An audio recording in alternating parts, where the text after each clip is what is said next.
muchas veces, pero es que yo creo que todas las mujeres en algún momento nos sentimos discriminadas, tanto dentro de la literatura como fuera.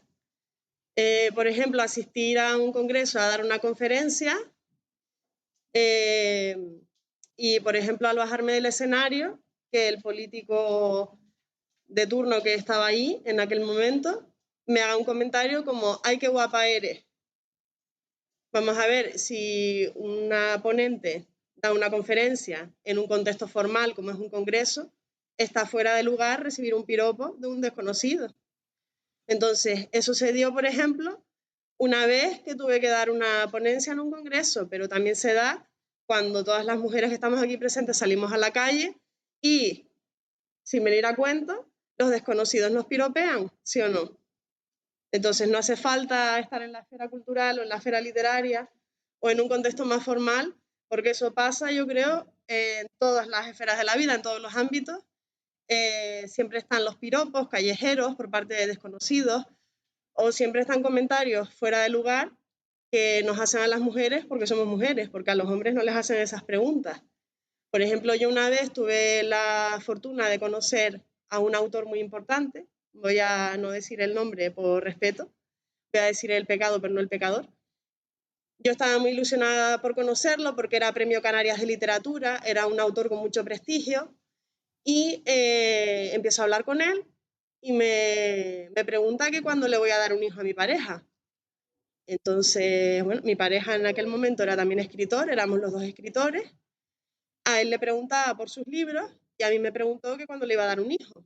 Entonces, bueno, son preguntas que lógicamente me hacen porque soy una mujer. Luego, son preguntas sexistas. Gracias por la pregunta.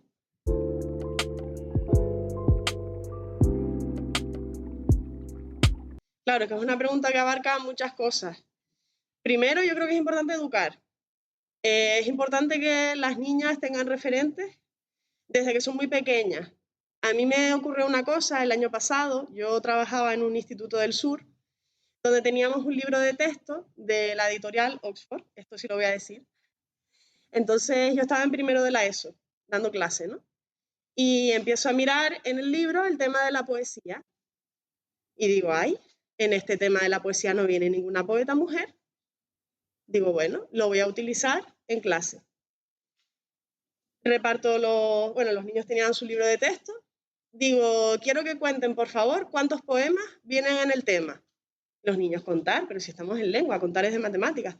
Cuenten, por favor, cuántos textos vienen en el tema. Levantan la mano, profe, 18 poemas. Digo, muy bien.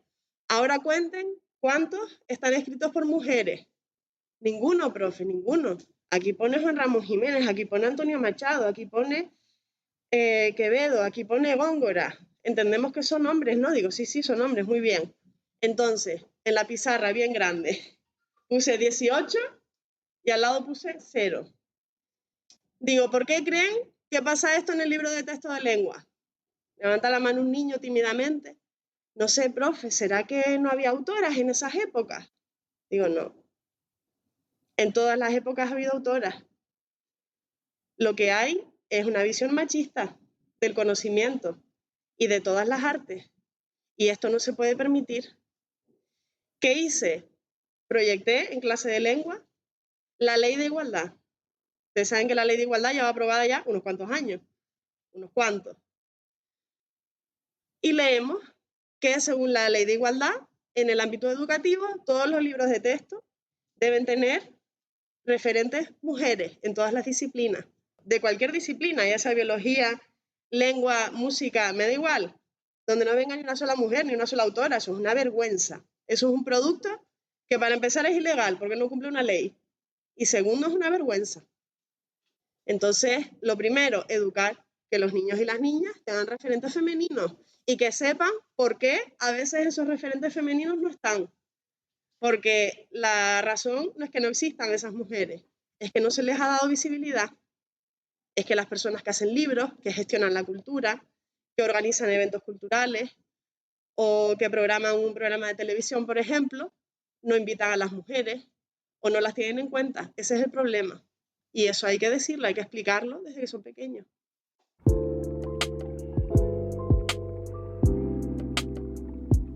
muchas veces, pero igual que me quedo sin ideas a veces para innovar en el aula, o a veces tengo un grupo que es complicado por alguna razón y necesito ayuda para saber por dónde voy. Hay que también saber gestionar la frustración, hay que saber pedir ayuda también a compañeros, hay que buscar recursos, pero yo creo que eso pasa en todas las áreas de la vida. Siempre hay un momento en el que nos atascamos o no sabemos por dónde tirar, pero bueno, para eso también podemos pedir ayuda.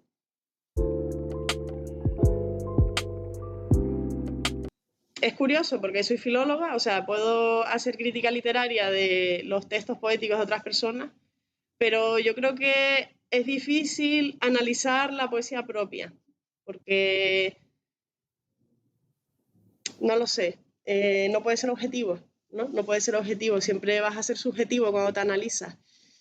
Lo que sí diría es que reflexiono mucho sobre el amor, sobre el paso del tiempo, sobre la soledad, sobre la construcción de la identidad, sobre temas que son universales, que aparecen en toda la historia de la literatura, preocupaciones humanas que son comunes a todos, porque a todos en algún momento nos preocupan esos temas.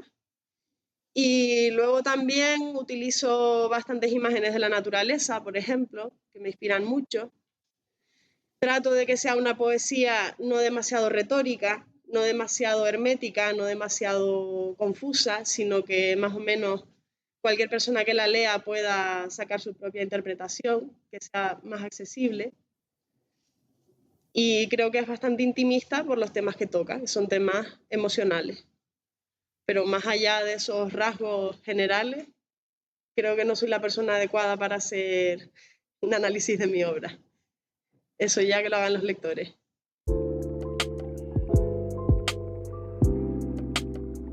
Pues una sensación de extrañamiento total. Como si de repente entras en una clase y te encuentras un elefante. Dices, ¿esto qué es? Fue muy extraño, muy raro y al mismo tiempo mucha emoción, mucha ilusión, mucha alegría. También algo de pudor, porque, claro, entras a una librería, algo muy común en las librerías es que ordenen los libros de las mujeres juntos en una estantería, ¿no? Y a lo mejor tienes al lado a Virginia Woolf, o a Simone de Beauvoir, o tienes al lado a Jane Austen, o a Carmen Conde, no sé, y entonces, claro, digo, pero ¿y qué hago yo ahí? ¿Qué hago yo con esas autoras al lado, ¿no? Tan importantes, de tanto prestigio. Entonces sí me da también algo de pudor, pero mucha ilusión.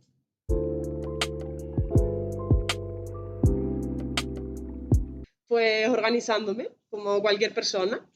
El escribir es como la persona que hace un deporte o que tiene una afición o que toca un instrumento, pues te organizas y lo llevas adelante.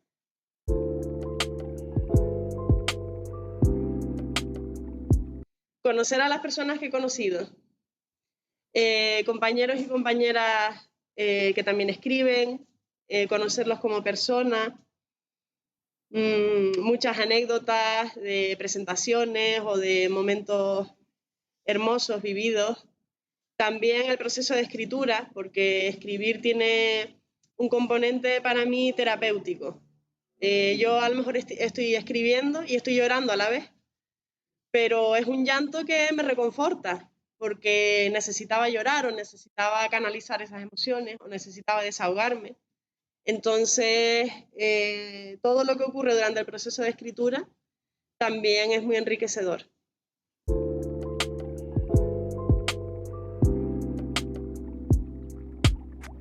Por supuesto que sí, pero es que eso es la inercia de la cultura en la que estamos. Voy a poner un ejemplo de los medios de comunicación. Si nosotros nos fijamos en cualquier canal, en cualquier tipo de programa, de esto hay estudios, además hay estudios realizados, no solamente en el número de invitados hombres o de invitadas mujeres, sino de cuánto tiempo se les da el turno de palabra a los hombres y se les da el turno de palabra a mujeres, o de cuántas veces cuando una persona habla es interrumpida por otra persona que le habla por encima. Vemos que la gran mayoría de invitados son hombres, son los que tienen el turno de palabra, no son interrumpidos, mientras que las mujeres son menos hablan menos tiempo y son interrumpidas constantemente, por ejemplo. Eso en el ámbito de los medios de comunicación. Eso lo extrapolas a toda la sociedad y ¿cómo no va a llegar el machismo también a la cultura? Por supuesto que sí. En los estudios editoriales pasa lo mismo. Los libros más vendidos son de hombres. Los premios Nobel, por ejemplo, el porcentaje de mujeres que tienen premios Nobel de literatura es que es de risa, porque hay un 90 y pico % de varones frente a, no llega al 10% de mujeres. Lo mismo con el premio Cervantes, lo mismo con el premio Canarias de literatura. Claro, los premios que sirven para visibilizar se dan en su inmensa mayoría a los hombres. Muchas veces cuando recibes un premio, parte del premio es que la editorial edite tu libro y eso va con un faldón en el libro que pone premio Planeta o premio, que eso llama la atención del lector. Luego eso provoca que se compren muchos más libros escritos por hombres porque están más visibles en las librerías, tienen más elementos llamativos, más faldones o más elementos visuales que los libros de las mujeres. Los libros de las mujeres, además, muchas veces se ordenan todos juntos en una sola estantería. A mí es algo que me pone de los nervios, porque voy a utilizar una metáfora un poco fuerte, pero es como si las mujeres fuéramos ganados, ¿vale? O sea, está narrativa, grandes novelas, está poesía, grandes libros de poemas, y luego están mujeres, hay todas juntas, en una estantería, todas las mujeres juntas. Vamos a ver, nos hemos ganado. Cada escritora tiene su voz. ¿Por qué tengo que estar yo apartada en una estantería diferente, solo con mujeres, cuando lo lógico es que hombres y mujeres estamos mezclados en todas las estanterías de la librería? Eso es un poco absurdo desde mi punto de vista. Son diferentes estrategias lo que al final hace que muchos más libros sean escritos por hombres, muchos más libros sean premiados cuando los autores son hombres y que además sean más leídos, mientras que las mujeres siempre estamos en un segundo plano. ¿Eso quiere decir que escribamos peor? Probablemente no, pero es la inercia de la cultura que tenemos.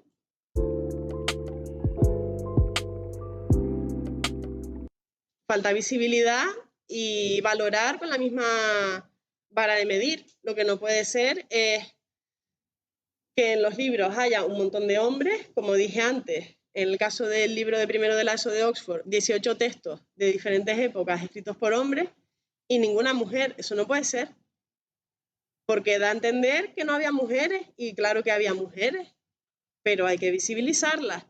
Y tan bueno era Federico García Lorca como lo era Josefina de la Torre, ¿sí o no? Ustedes lo verán el próximo año en segundo de bachillerato. Porque Federico García Lorca está en todas las antologías de la generación del 27 y Josefina de la Torre está en poquísimas antologías. Pues yo creo que no se les está midiendo por igual.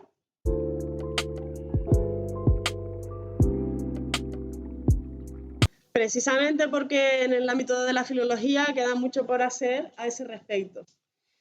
Yo como estudiante de filología, que es una carrera de 4 años, donde tenemos muchas asignaturas de literatura, la mitad de la carrera es literatura, yo veía que la gran mayoría de autores eran hombres y que las autoras eran poquísimas las que estudiábamos y además pasábamos por ellas de una manera mucho más superficial. Y en el caso de Pino Ojeda, pues leímos, me acuerdo, 2 poemitas en clase de ella. El profesor, que era Nilo Palenzuela, comentó que era una autora desconocida de la que apenas había datos y eso me produjo curiosidad. Digo, bueno, pues si apenas hay datos, a mí me parece que escribe tan bien y que estos poemas son tan impresionantes que yo quiero indagar y ponerme a investigar. Entonces ya me puse en contacto con su familia, a través de internet los busqué por los apellidos, di con ellas a través de las redes sociales y ya pues empecé a viajar a Gran Canaria, a ir a los archivos de Pino Ojeda. Cuando vi su biblioteca me quedé impactada porque tenía un montón de libros dedicados por Juan Ramón Jiménez, Vicente Aleixandre, todos los miembros de la generación del 27, Carmen Conde, que era gran amiga de ella, libros dedicados de puño y letra, luego también de Pedro Salinas, de un montón de autores. Me quedé impresionada con los inéditos, porque tenía muchísima obra inédita, decenas de novelas, de poemarios, de obras de teatro, sin publicar. Me impactó también su taller donde ella pintaba, donde esculpía, tenía un montón de cuadros impresionantes que ella había expuesto en Europa, en un montón de países, en Estados Unidos, y que estaban allí muertos de risa en lugar de estar en un museo. Es decir, yo me quedé totalmente apabullada con aquel talento, que además era tan multidisciplinar, tan polifacético. Y yo decía, pero ¿cómo estas obras pueden estar aquí? Tanto las pictóricas como las literarias. Digo, no entiendo que esto pueda ocurrir, que una obra de tanta calidad no esté editada y que estos cuadros no estén en museos con las debidas condiciones expuestos, sino que se estén deteriorando en un sótano. Yo eso no lo podía entender. Entonces, pues me puse a investigar, empecé a publicar algunos artículos, a hacer algunos materiales didácticos y luego se le concedió el Día de las Letras Canarias y eso fue una maravilla, porque las editoriales a las que habíamos tocado las puertas y nos habían dicho que no, ahora sí estaban interesadas. O, por ejemplo, instituciones públicas que no tenían mucho interés, pues ahora tenían interés en exponer los cuadros. Es decir, fue un espaldarazo que le dio el gobierno de Canarias, un gran apoyo, y gracias a eso Pinojeda salió adelante. Luego ya decidieron que fuera autora de la EBAU y ya se fue difundiendo poco a poco cada vez más, haciendo materiales pedagógicos también para las escuelas, pero fue un camino muy difícil, porque cuando empiezas a investigar a una autora, te cierran muchas puertas, mucha gente te contesta que no tienen interés o que no pueden editarla en ese momento, o te dan largas, a veces ni te contestan.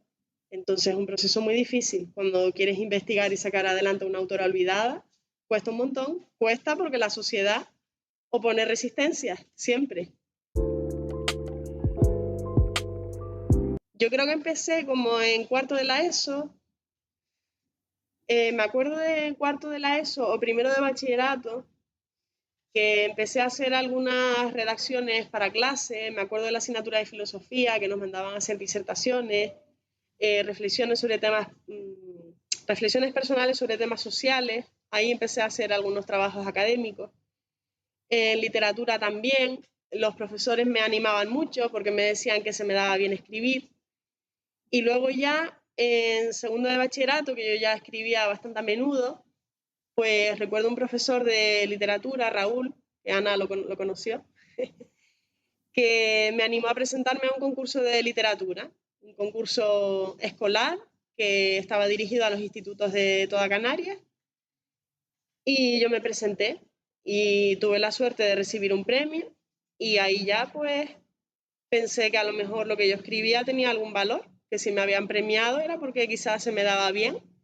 Y entonces ya empecé a escribir más en serio, intentando hacer una compilación de textos, ordenando un poco los textos para que tuvieran unidad. Todo eso poco a poco me fue llevando a lo que sería un libro.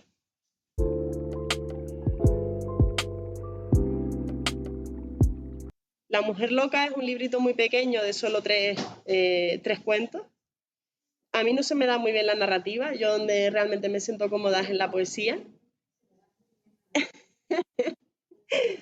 Yo donde me siento cómoda es en la poesía. Y tengo Almario, que salió en 2015, y Genética del llanto, que salió en 2019. Lógicamente me quedo con el de 2019 porque es una escritura en la que me siento más identificada. Fue un libro que además preparamos para que saliera en una edición bilingüe, en español y en italiano, donde además participó como traductor mi mejor amigo.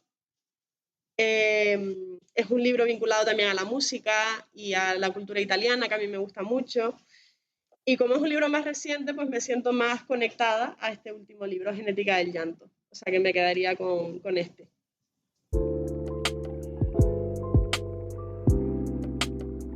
Sobre todo que me emocione.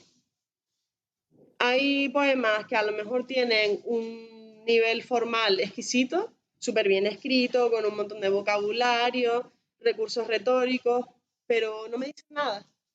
Entonces, a veces me emociona más un poema que sea más sencillo, pero que me toque, que me llegue, que tenga emoción. Te pongo un ejemplo. Hay un poema de Pinojeda que tiene solo 3 versos, muy sencillo, pero que a mí me encanta. Y dice así: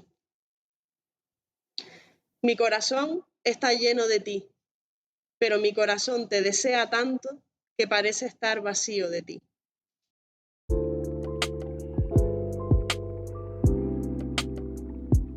Que lo vean como algo accesible.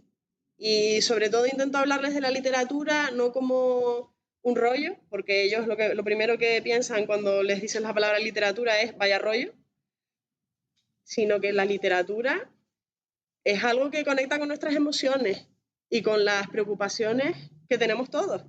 Es decir, yo te puedo dar a ti un poema del siglo V, escrito en África, de una autora desconocida, y tú puedes, al leer el poema, emocionarte y sentir lo mismo que sintió esa persona.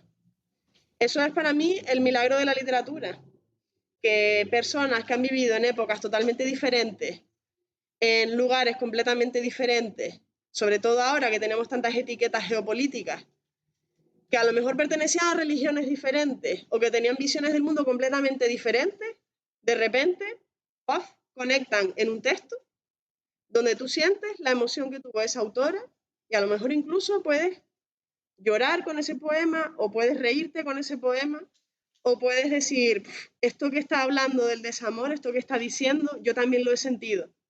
Ahora, en el siglo XXI, en las veredillas. Eso es para mí lo fundamental de la literatura, es emoción.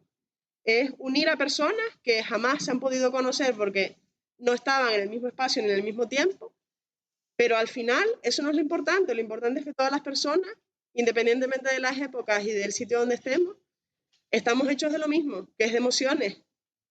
Todos pensamos en el amor, todos pensamos en la soledad, todos pensamos en el dolor, todos pensamos en el paso del tiempo. Que hace 10 años yo estaba donde están ustedes ahora, ¿sabes?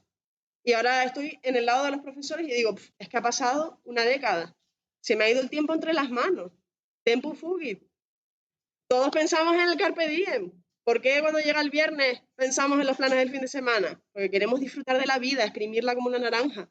Entonces, todos esos tópicos literarios, todas esas preocupaciones humanas que son universales, todas esas emociones, las tuvo Petrarca, las tuvieron en la antigua Grecia y las tenemos nosotros, porque estamos hechos de lo mismo. Y eso es lo que nos permite el texto, llegar ahí, a esa emoción.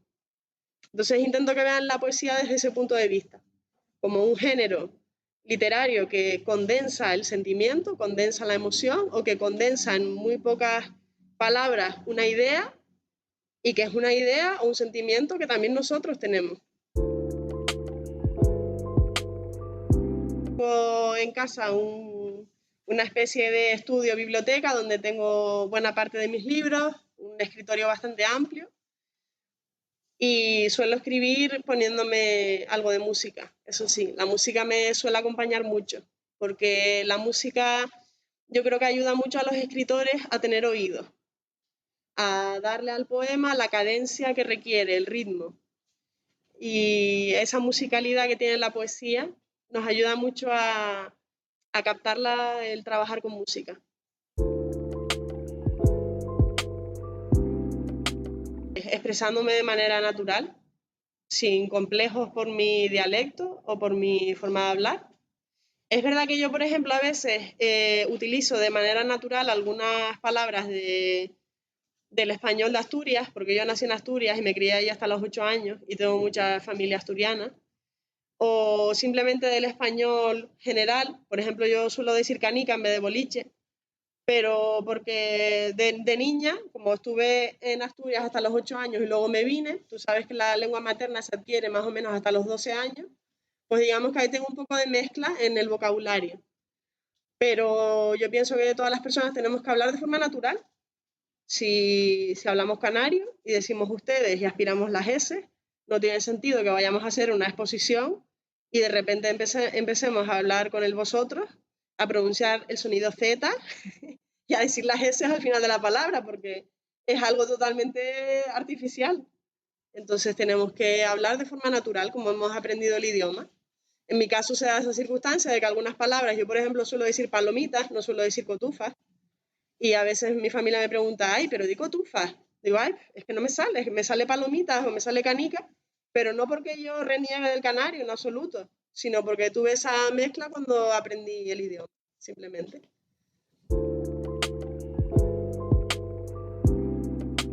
Pues estoy escribiendo un nuevo libro de poemas, todavía no tengo muchos, tengo más o menos 10 poemas escritos.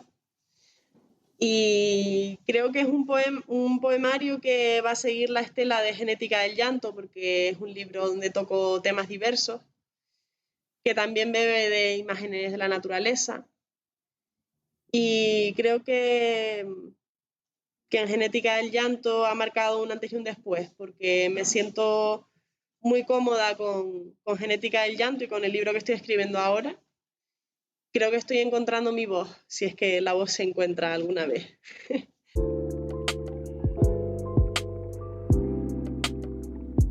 Pues creo que hay muchas personas que escriben. Creo que estamos bastante influenciados por el paisaje, el hecho de vivir en islas, de tener el mar que nos rodea. Eso es algo que hace que bebamos de ciertas imágenes de la naturaleza que están bastante presentes en todos los poetas. Es raro encontrar un poeta canario que no hable del mar, por ejemplo. O de la luz, ¿no? Del sol, de la luz o de la brisa, son elementos que suelen estar. Y creo que el panorama actual es bastante diverso. Hay tendencias muy diferentes, hay autores muy distintos. Yo, por ejemplo, tengo compañeros incluso de promoción que también escriben y noto que tenemos voces muy diferentes. Yo creo que eso es consecuencia de la globalización. Tenemos tantos estímulos diferentes, tanto acceso a una inspiración tan diversa, que el resultado es que las voces se parecen muy poco, son voces muy distintas entre sí. Yo soy una persona en general bastante emocional, entonces a veces necesito escribir para desahogarme, a veces, como digo, estoy escribiendo y estoy llorando a la vez, o me estoy riendo. A veces necesito que pase el tiempo y escribir desde la calma, no escribir tan agitada emocionalmente. Depende del momento, depende. El amor, el desamor, la soledad, el paso del tiempo, la pérdida de seres queridos, la naturaleza, la identidad, cómo vamos cambiando a lo largo del tiempo y de repente ya no somos las personas que éramos en el pasado. Como en ese poema de Pablo Neruda que dice, nosotros, los de entonces, ya no somos los mismos. Ese verso a mí me impacta porque es cierto, ustedes a lo mejor dentro de 10 años recuerdan a las personas que son ahora y dicen, madre mía, es que he cambiado totalmente, es que ya no pienso lo mismo, es que he cambiado de opinión sobre un montón de cosas, es que ya no tengo las mismas aficiones, o pensaba estudiar para ser piloto de avión y resulta que ahora estoy encantado siendo abogado, no sé. O sea, el tiempo nos transforma de una manera impresionante. Entonces, esa construcción de la identidad en el tiempo es algo que me ha interesado mucho.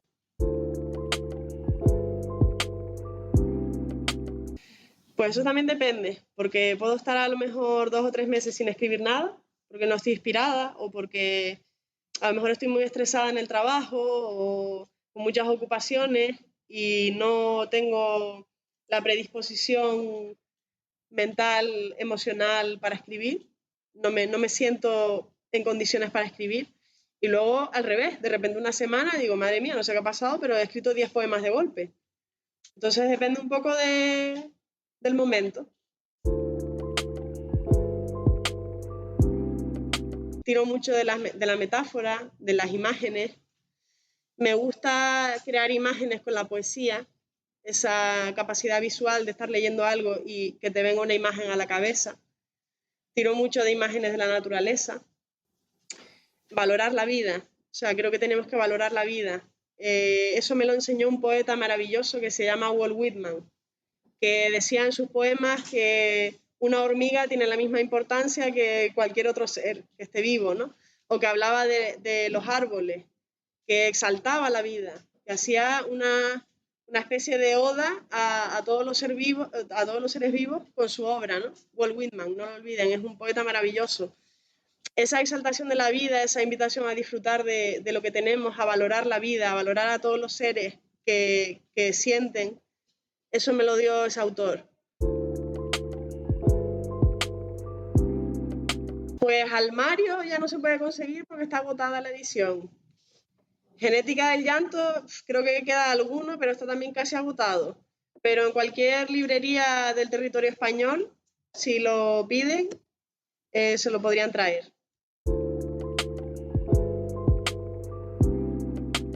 Voy a leerles este, por ejemplo. Primero fueron los carmesíes, luego tus manos en mi cintura rompiendo el azul. Hoy me he sentado a descansar la soledad y me han nacido violetas los pájaros de la boca.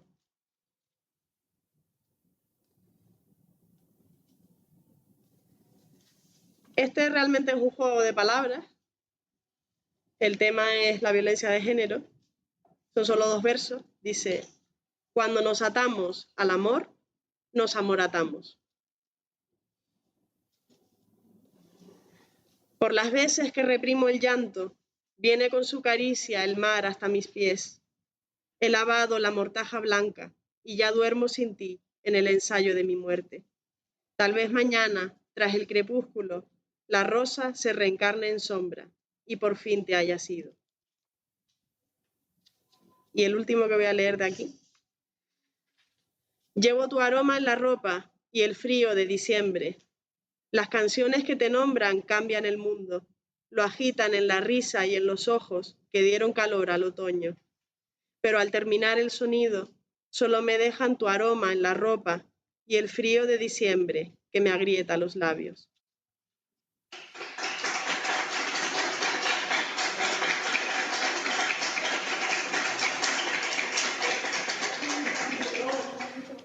Ahora les voy a leer algunos de Genética del llanto, Genética del pianto.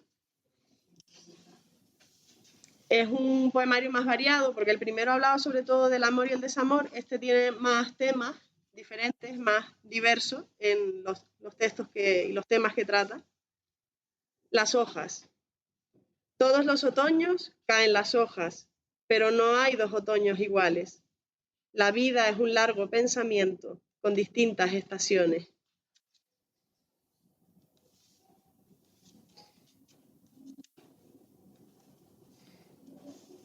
Les voy a leer un poema que está dedicado a mi mejor amigo, que tenía la costumbre cuando éramos más pequeños, cuando éramos adolescentes, de salvar a todos los insectos que veía en apuros. Entonces, si él veía, por ejemplo, a una hormiga o a una araña, en lugar de matarlo, que es lo que haría mucha gente, pues él se aseguraba de que quedaran a salvo. Se titula Amar la vida. Adoro tu forma de amar la vida y proteger al más indefenso de los seres. Cuando rescatas a la abeja de la muerte segura y ofreces a la araña tierra firme donde tejer la historia. Y adoro también que tú no me salves, que tiendas la mano y esperes en la otra orilla a que yo decida salvarme sola. Tan valiente tu elección para nosotros, tan pleno el universo en su victoria irrevocable.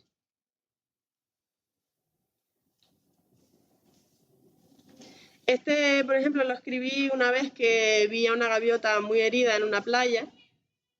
Se titula Gaviota. Un pájaro herido sobrevuela las aguas, otea el infinito y teme la penumbra. No conoce la ausencia del sol. Vencido, asume la caída. Acepta el fondo oscuro y la voracidad de los peces. Uno que se titula Los espejos, que trata sobre la identidad. Precisamente sobre ese momento en el que nos miramos al espejo y nos damos cuenta de que físicamente hemos cambiado, ¿no? Los espejos. A veces busco los espejos para encontrarme con ellas, las otras mujeres que he sido y aún viven en mí, ocultas, mujeres a las que amé a pesar de mí misma. Recorro los surcos del tiempo en mi rostro, todavía joven, pienso en seres lejanos que pudieron amarme. Busco, especialmente, unas manos entregadas al tacto y a la ternura, la mujer última que fui. la alegría atrapada en el fondo del cristal.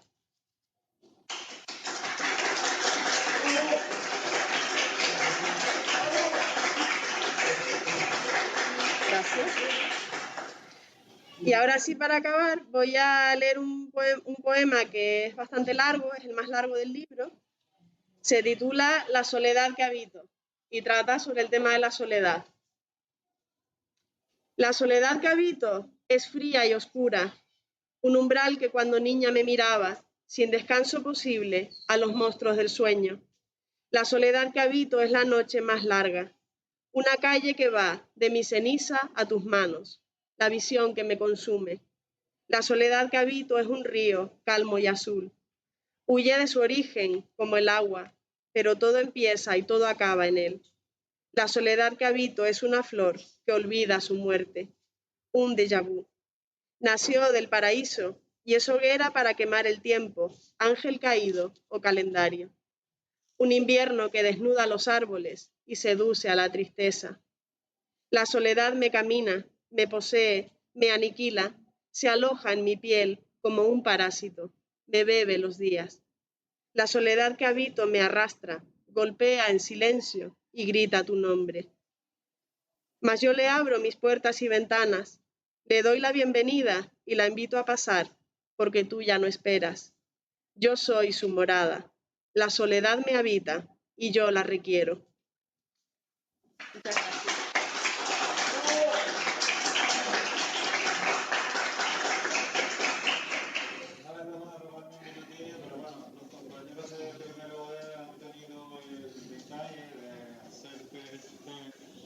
Presente. Esperemos Muchas que gracias. aproveches también la parte de atrás para escribir algún poema y que lo dedicas ahí seguro que le gustaría. Qué bueno.